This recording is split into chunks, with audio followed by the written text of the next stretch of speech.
Cincinnati. The season began with a tease. It wasn't the way the Chicago Cubs drew it up after a dismal finish to 2018, as they opened 2019 in about the same manner.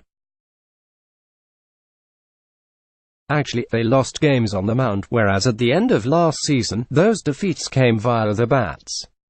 Either way, they were losing. Again, it gave the baseball world reason to contemplate whether the four-time playoff-appearing Cubs were going in the wrong direction.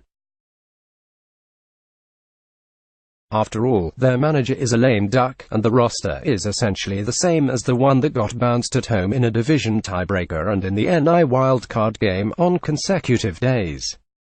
So when the Cubs began 2019 with a 2-7 record, many came to the conclusion that it was the beginning of the end of a nice run, one that ended a 108-year championship drought but left fans wanting more. Then the turnaround began. I don't think how we played on our first road trip was indicative of our talent level or our preparation, team president Theo Epstein said Tuesday.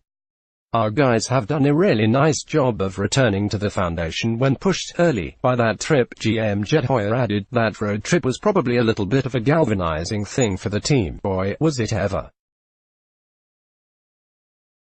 After Tuesday's 3-1 win over the Cincinnati Reds, the Cubs are a season-high 11 games over .50, sporting a 23-7 record since that opening road trip.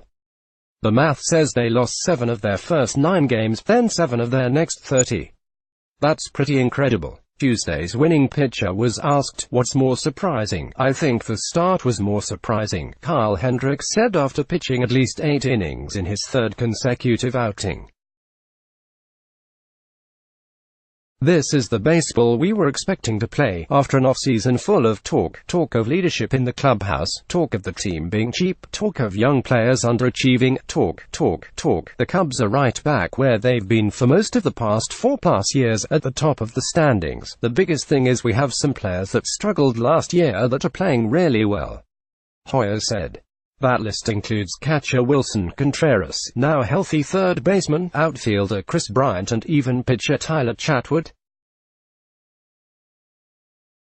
The team didn't give up on any of them. Perhaps the Cubs had no choice, considering the budget constraints, and that faith is being rewarded. "We're right where we need to be, especially with the way it started out," first baseman Anthony Rizzo said. Rizzo pushed back on the notion that the off-season rhetoric was overblown. Perhaps the Cubs did need a proverbial kick in the pants. They got it during some tough talk with their manager and front office.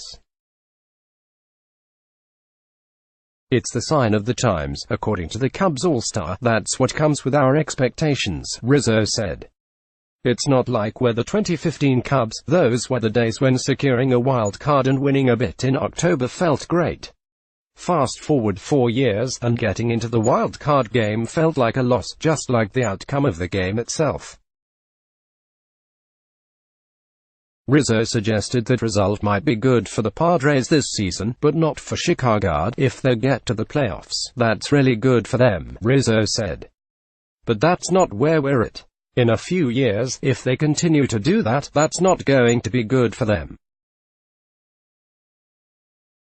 Where we're at is a different level of expectations, with the monkey of last season still on the backs and a 2-7 record before they even saw Wrigley Field to start the season. The Cubs found a way to be great again. It came the way they've achieved greatness the past 4 years, through the starting staff. Cubs pitching was historically good in 2016, and it has been about the same since game number 10 this season."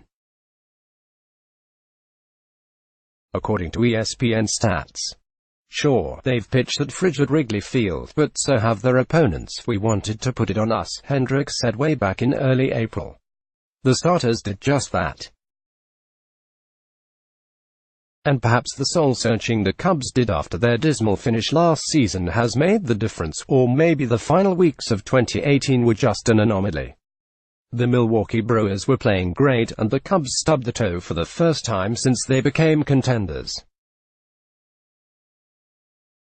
Their manager won't allow himself to look back in a less than positive manner. It's hard for me to talk negatively about 95 wins, and with the schedule that we had and the adversity that we faced," Madden said.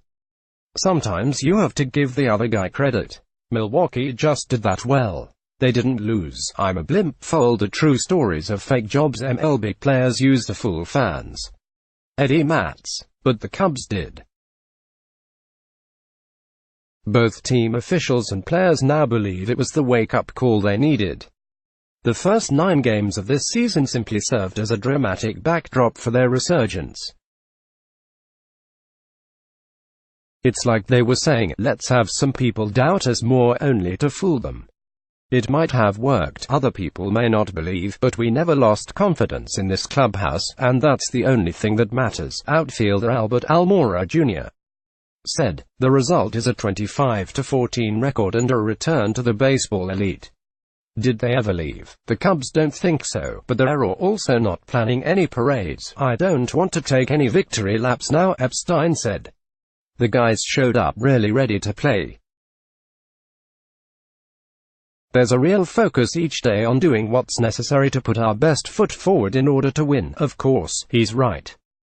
We're only about a quarter of the way through the season. But no one can take away what the Cubs have accomplished, reminding the baseball world how good they are. That happened quickly after a rough start, which came after a rough finish.